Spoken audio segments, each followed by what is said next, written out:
ósea, glóbulos rojos, glóbulos blancos, hemostasia, glóbulos sanguíneos y sistema linfático. Haga clic en el laboratorio que desea experimentar. Glóbulos rojos, hematocrito, lámina periférica, reticulocitos.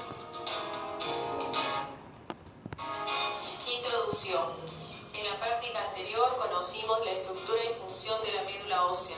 Los elementos formes que se producen en este importante órgano salen a través de sus sinusoides a la circulación periférica y es aquí donde los vamos a estudiar. Objetivos. Conocer los métodos de extracción de muestras de sangre venosa. Realizar el hematocrito y su interpretación. Realizar el extendido y coloración de una lámina periférica. Reconocer las características morfológicas de los glóbulos rojos en una lámina periférica. Realizar el extendido, coloración y recuento de reticulocitos. Pretest. En una hoja en blanco conteste cada una de las siguientes preguntas. Tiene 1 minuto para contestar cada pregunta.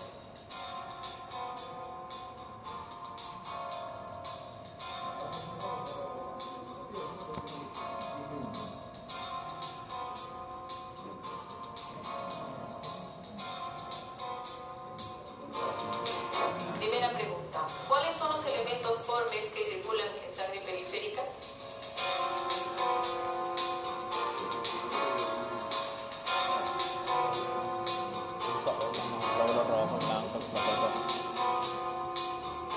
¿Cuál es el tamaño normal de un glóbulo rojo?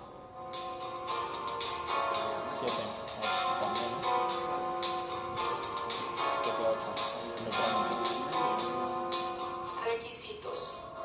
Estructura, función celular y tisular 1. Morfología y fisiología del glóbulo rojo.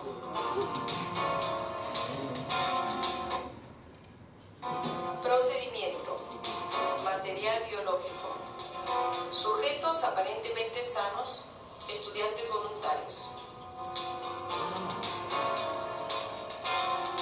Material no biológico. Equipos e instrumentos. Microscopio.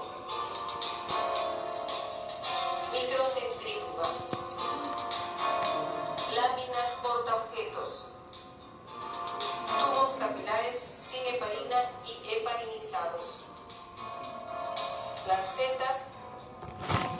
Jeringa descartable de 10 centímetros. Tubos de vidrio con anticoagulante EDTA. Ligaduras, alcohol, algodón y guantes de examen. Plastilina. Escala milimetrada para hematocrito. Marcador de vidrio. Reactivos. Colorante de Wright. Agua tamponada. Colorante azul brillante de cresilo. Aceite de inmersión. Obtención de la muestra de sangre. Es indispensable al iniciar las prácticas de este capítulo conocer y entrenarnos en las técnicas más utilizadas para la obtención de muestras de sangre. Este es un procedimiento frecuente en la práctica clínica porque el médico a menudo se ve en la necesidad de tomar muestras para exámenes, sobre todo en casos de urgencia.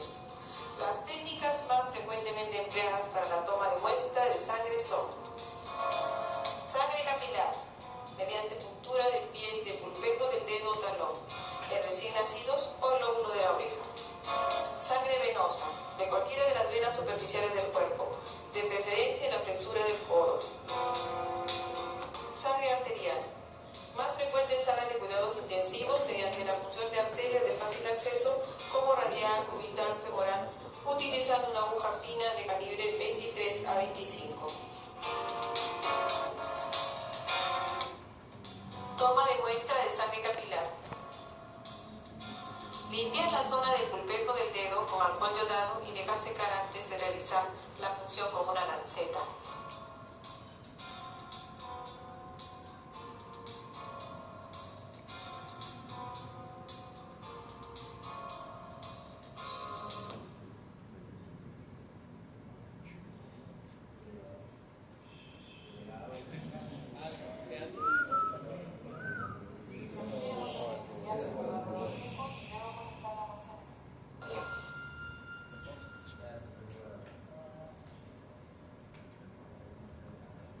existir dificultades relacionadas con la profundidad de la incisión, el tipo de lanceta o la presencia de vasoconstricción periférica.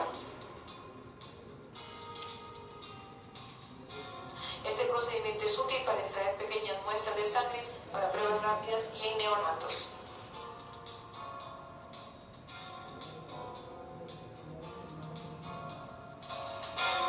Toma de muestra de sangre venosa. Para obtener una muestra de sangre venosa, con frecuencia se busca el acceso a través de venas de la flexura del codo. Colocar el brazo del paciente extendido y apoyado sobre la superficie de la mesa, luego ligar el miembro superior a nivel del tercio medio del brazo, limpiando la superficie de la piel con alcohol yodado y teniendo siempre el cuidado de mantener el material utilizado libre de contaminación. Identificada la vena y siempre con el bisel de la aguja hacia arriba, aspirar suavemente el émbolo de la jeringa hasta extraer el volumen requerido para el estudio. En este caso es de 3 centímetros. Desligar suavemente antes de retirar la aguja y realizar compresión con algodón. Indicar al paciente mantener el brazo flexionado por 5 minutos. Trasvasar suavemente la muestra a un tubo con anticoagulante EDTA.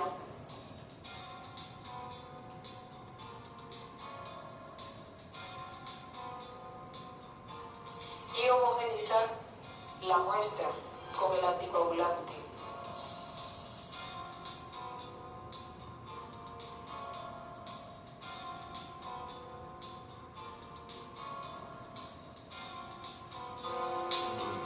Extendido de lámina periférica. El extendido de una pequeña gota de sangre colocada en un extremo de la lámina portaobjetos se realiza con otra lámina que se desliza extendiendo la gota de sangre en un ángulo de 45 grados. Cuidado de hacerlo suavemente y en un solo paso. La extensión debe ser fina y uniforme. Para obtener extendidos de buena calidad, esto generalmente requiere de práctica.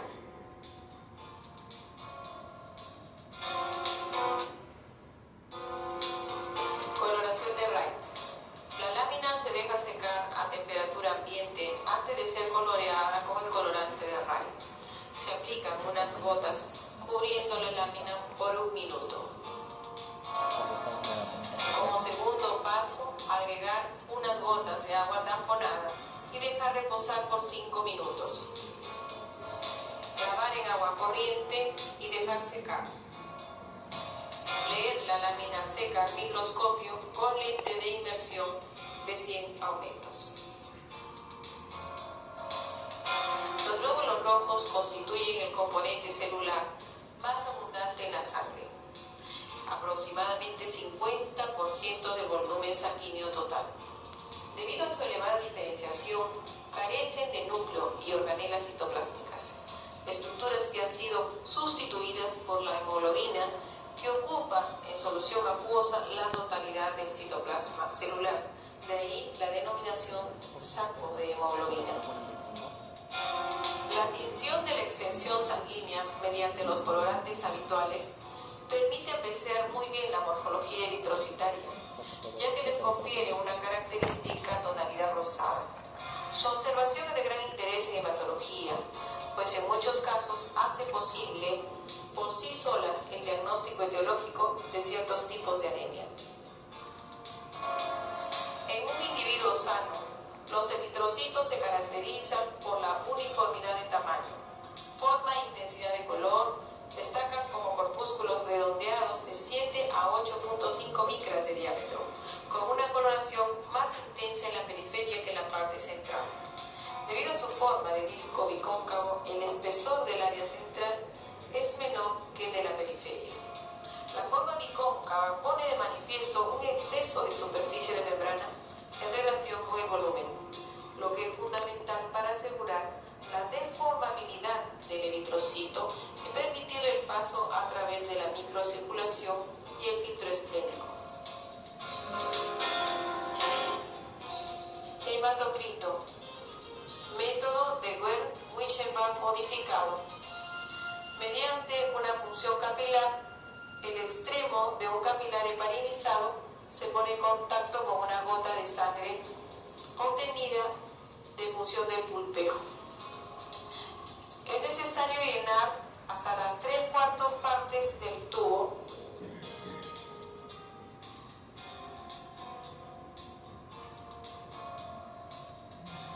y posteriormente lo sellaremos con plastilina. Realizamos la prueba por duplicado y obtenemos un segundo capilar. Recuerden que este capilar está provisto de heparina, que es un anticoagulante, y estamos sellando nuevamente con plastilina.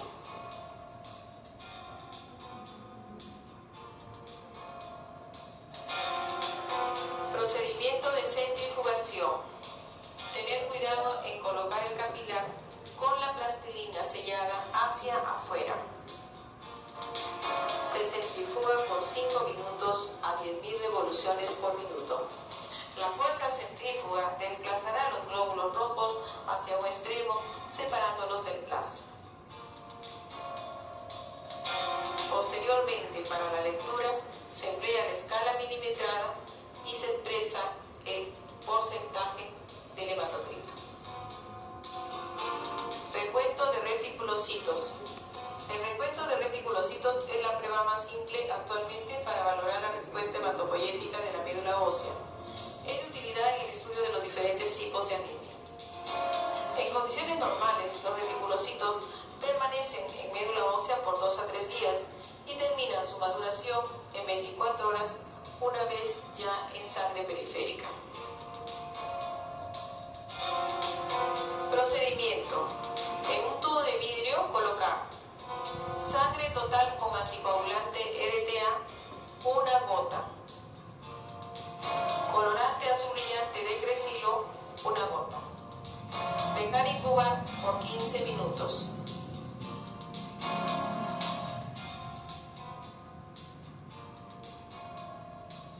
Extender 1 gota en una lámina portaobjetos, del mismo modo que se extiende una lámina periférica. Dejar secar por 5 minutos y está lista para la lectura en microscopio con lente de inmersión de 100 aumentos.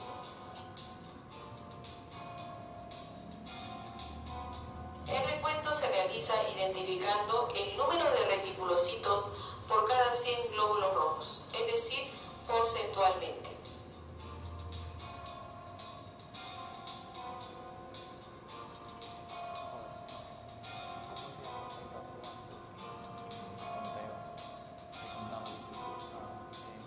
Los reticulocitos son eritrocitos que contienen restos de ADN, ribosomas, que es un compuesto que se precipita en presencia de ciertos colorantes llamados vitales, como el azul brillante de Cresilo o el azul de metileno nuevo, los cuales dan imágenes filamentosas fácilmente visibles mediante el microscopio óptico.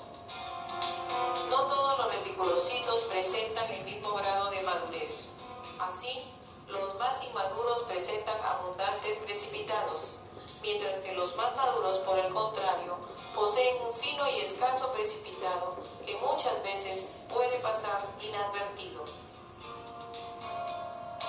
¿Cuántos reticulocitos observa en la presente microfotografía? La respuesta correcta es 3. Instructivo. 1.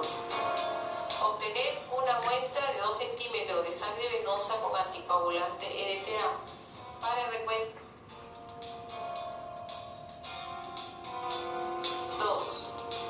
Realizar la coloración de RAE. 4. Realizar una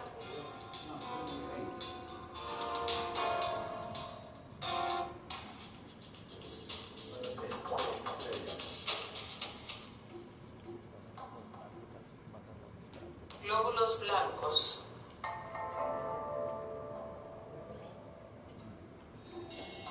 Introducción. En la presente práctica aprenderemos a realizar un recuento de glóbulos blancos en cámara y el recuento diferencial en lámina periférica. Un examen frecuente en la práctica clínica y de ayuda invalorable en el diagnóstico de muchas enfermedades. Objetivos: conocer los procedimientos para el recuento de glóbulos blancos manuales y automatizado.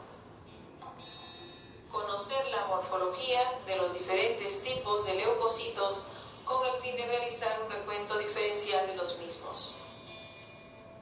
Conocer los valores normales de leucocitos y fórmula para los diferentes grupos etarios.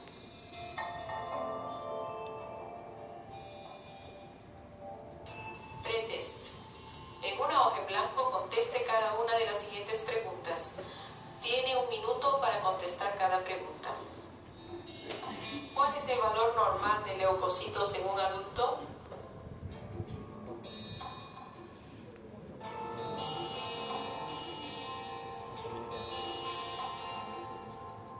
¿Qué método se utiliza para el recuento manual de glóbulos blancos?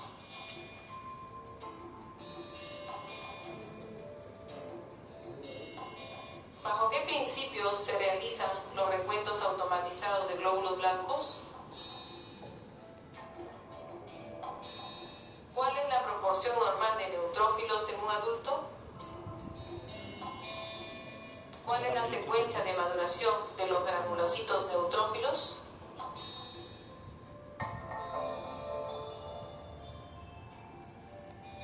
Requisitos: estructura, función celular y tisular 1. Anatomía y fisiología de los leucocitos.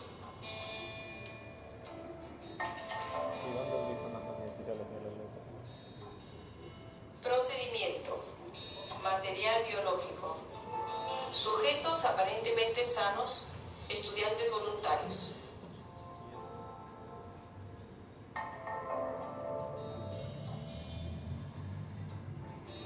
Material no biológico, aparatos y equipos, microscopio, cámaras de Neubauer, material de vidrio y otros, láminas portaobjetos, pipetas de 1 a 5 mililitros, micropipetas, marcador de vidrio, guantes de examen, ligaduras, algodón y alcohol.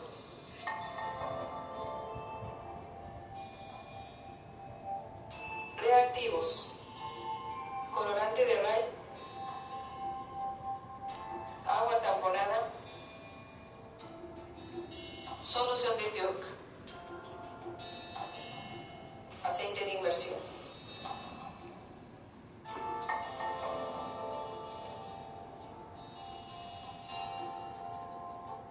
Obtención de la muestra.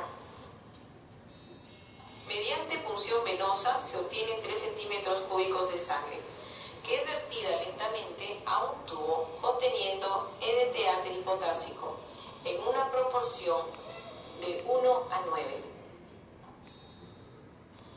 Cuidar de homogeneizar suavemente la muestra con movimientos de rotación o inversión para evitar la formación de coágulos, teniendo cuidado de no embolizar los glóbulos rojos.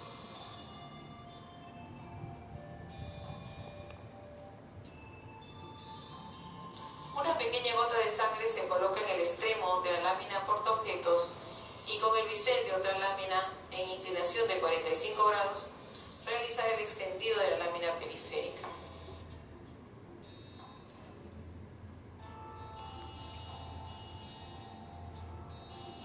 Los extendidos se dejan secar en las láminas portaobjetos y no necesitan fijación hasta el momento de colorear. Recuento de glóbulos blancos.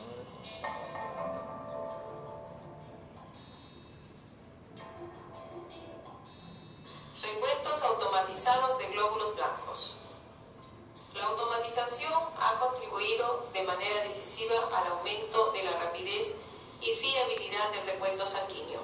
Ello ha sido posible gracias al enorme progreso de los procedimientos destinados al análisis de estas células, leucocitos, eritrocitos y plaquetas, en suspensión, entre los que se destaca la citometría de flujo. Los sistemas de recuento celular sanguíneo mediante citometría de flujo se basan en la medida del tamaño u otras propiedades físicas de las células suspendidas en medio líquido de acuerdo con uno de los principios siguientes: impedancia o resistencia eléctrica y dispersión de la luz o campo oscuro.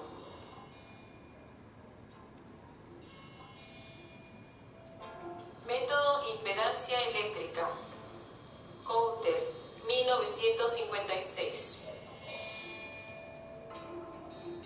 Este método para el recuento celular sanguíneo se basa en la propiedad de las células sanguíneas de no ser conductoras de electricidad. Las células suspendidas en solución fisiológica pasan a través del orificio de apertura o transductor y establecen una diferencia de potencial que a su vez genera un impulso. Cada impulso corresponde a una célula y como el tamaño del impulso es directamente proporcional al tamaño celular, esto permite estimar el volumen celular. Método de la dispersión lumínica o campo oscuro.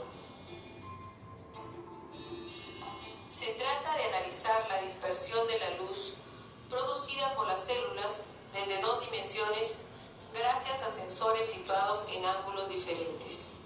Cada vez que una célula pasa por el haz de luz, produce una sombra que proyectada sobre el campo oscuro será analizado por los sensores. Las características de cada sombra dependerán del tamaño, forma e índice de refracción de cada célula. Recuento de glóbulos blancos en cámara.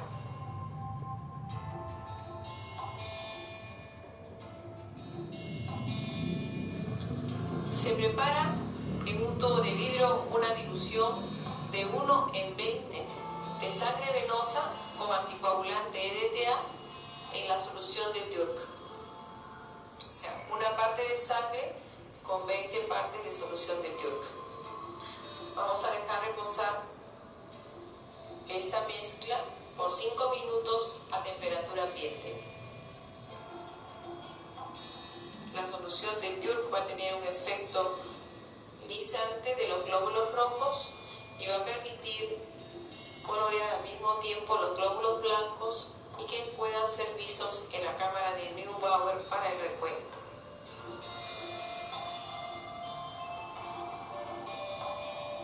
En el momento de cargar la sangre, es conveniente limpiar con papel secante la punta de la pipeta y estamos realizando la dilución.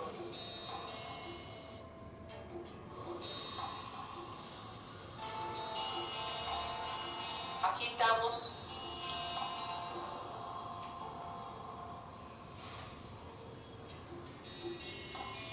y dejamos reposar 5 minutos a temperatura ambiente. Observe la cámara de Neubauer o cámara cuentaglóbulos. Tiene dos áreas centrales milimetradas para el recuento celular y va cubierto por una lámina fina que es la cubrecámara. Entre la cámara de Neubauer y la cubrecámara se coloca la mezcla de sangre con solución de Turk. Y entre las dos láminas estamos colocando con la ayuda de una pipeta con cuidado el líquido entre las dos láminas en la cámara de Neubauer.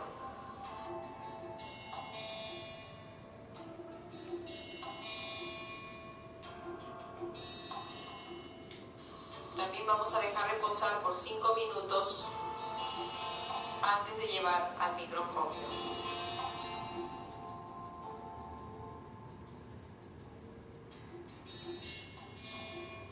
Cámara de Neubauer, objetivo de 2.5 aumentos. Luego procedemos a contar los leucocitos en el microscopio a menor aumento. En esta vista panorámica se observan los 4 cuadrados grandes externos donde se realizará el recuento de los leucocitos. Cámara de Neubauer, objetivo de 10 aumentos. Estos cuadrados tienen un volumen de 0.1 milímetros cúbicos, por lo que el recuento final se hará en 0.4 milímetros cúbicos. Obsérvense las características de los leucocitos para el recuento. Se observan como corpúsculos oscuros refringentes que en esta toma es difícil de observar. Cálculo del recuento de glóbulos blancos. El número total de glóbulos blancos es igual al número de glóbulos blancos contados por 20, que es el factor de dilución, dividido entre el volumen, que es 0.4 milímetros cúbicos. Entonces, finalmente, el número de glóbulos blancos contados por 50 van a expresar el total de glóbulos blancos. Expresar el resultado por milímetro cúbico o 10 a la 9 por litro. Fórmula leucocitaria. La lámina se deja secar a temperatura ambiente antes de ser coloreada con el colorante de Ray. Se aplican unas gotas cubriendo la lámina por 1 minuto. Agregar unas gotas de agua tamponada y dejar reposar por 5 minutos. Lavar en agua corriente y dejar secar. Con la lente de 100 aumentos, usando una gota de aceite de inmersión, se observarán las características de los diferentes leucocitos y se realiza un recuento diferencial en 100 células y expresar como porcentaje.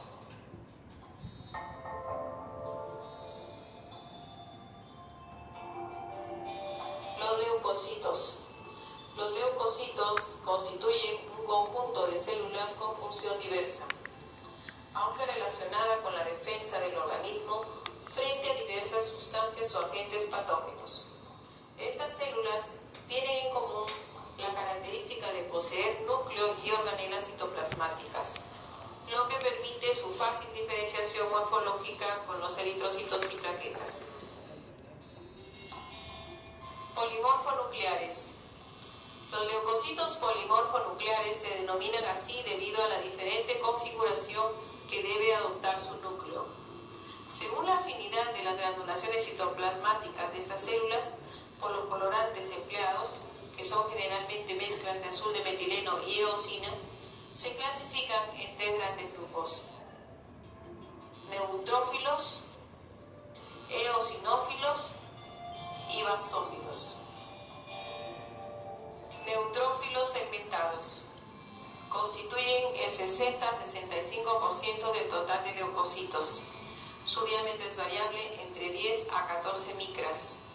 El citoplasma es ligeramente acidófilo, rosa pálido, y contiene abundante granulación de carácter neutro, por lo que adquiere una tonalidad parda característica. Esta granulación se halla distribuida uniformemente por todo el citoplasma. El núcleo es de cromatina densa y violeta oscuro y tiene glóbulos unidos entre sí por puentes delgados de cromatina. Bastones. En las formas menos maduras de polimorfonucleares neutrófilos, el puente cromatínico que separa los lóbulos es mucho más ancho, por lo que presenta forma de bastón o callado. El aumento patológico de estas formas juveniles de neutrófilos se conoce como desviación izquierda y aparece en procesos infecciosos o inflamatorios, generalmente agudos. Cromatina sexual. El núcleo de algunos polimorfonucleares presenta un pequeño apéndice en forma de palillo de tambor que corresponde a los cromosomas sexuales femeninos. El recuento permite obtener el diagnóstico citológico del sexo femenino. El número mínimo para el sexo femenino es de 6 apéndices por cada 500 polimorfonucleares. Eosinófilo. Los eosinófilos constituyen entre el 1 al 3% del total de leucocitos. Su diámetro es de 12 micras, el citoplasma es azulado y se halla repleto de gránulos bien individualizados, redondos y de gran tamaño, que casi nunca cubren el núcleo. Estos gránulos contienen sustancias de intenso carácter básico, como la espermina y la espermidina, por lo que fijan colorantes ácidos como la eosina y se tiñen de un color pardo anaranjado característico. El núcleo muestra una coloración violeta, algo más tenue que la de granulocito neutrófilo, y en general es bilobulado, con dos masas nucleadas simétricas unidas por un puente de cromatina. Basófilo. Los basófilos constituyen el tipo de leucocitos menos abundante de la sangre periférica, donde se hallan en proporción inferior al 1%. Su diámetro varía entre 12 a 14 micras. El citoplasma es acidófilo y se halla repleto de gránulos esferoidales o irregulares que, debido a su elevado contenido en compuestos con carácter ácido, como la heparina, fijan intensamente los colorantes básicos, como el azul de metileno, lo cual le confiere un color azul intenso. La granulación cubre casi completamente el núcleo, el cual es irregular, con lobulaciones de difícil visualización. Los linfocitos, 20 a 40% del total de leucocitos. El diámetro es variable de 7 a 18 micras. El citoplasma puede ser muy escaso en el linfocito pequeño o relativamente abundante en los linfocitos grandes. La coloración citoplasmática es azul pálida debido a su contenido de ARN. Esta basofilia puede aumentar en caso de que los linfocitos sean estimulados, por ejemplo en el caso de infecciones virales. La granulación es muy escasa y azurófila. El núcleo es redondo, de cromatina homogénea. Monocitos. Los monocitos constituyen el 2 al 10% del total de leucocitos. Su diámetro varía de 14 a 20 micras. Citoplasma abundante y color gris azulado. Fina granulación azurófila, en ocasiones vacuolas citoplasmáticas. El núcleo suele presentar una localización central y su forma casi siempre es redondeada con una o más escotaduras. Cromatina laxa o filamentosa. No tiene lobulaciones. Instructivo. 1. Extraer una muestra de sangre venosa de aproximadamente